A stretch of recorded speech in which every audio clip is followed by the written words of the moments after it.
السلام علیکم ورحمۃ اللہ وبرکاتہ۔ ناظرین، رجب کی آج 29 اور 21 فروری ہے۔ ناظرین، ماہ شعبان المعظم کے چاند سے متعلق دارالعلوم دیوبند کا یہ اعلان آپ حضرات کی خدمت میں پیش ہے۔ آج مؤرخہ 29 رجب المرجب 1444 ہجری مطابق 21 فروری 2023 بروز سہ شنبہ بعد نماز مغرب متصلاً دارالافتاء دارالعلوم دیوبند میں مرکزی رؤیت ہلال کمیٹی کی میٹنگ ہوئی، جس کی تفصیل حسب ذیل ہے۔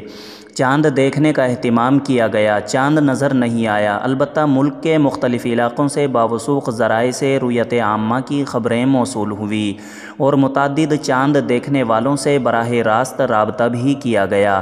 اس لیے مرکزی رؤیت ہلال کمیٹی دارالعلوم دیوبند فیصلہ کرتی ہے کہ کل مؤرخہ 22 فروری 2023 بروز چہار شنبہ ماہ شعبان المعظم 1444 ہجری کی پہلی تاریخ ہوگی۔ محمود حسن، بلند شہری۔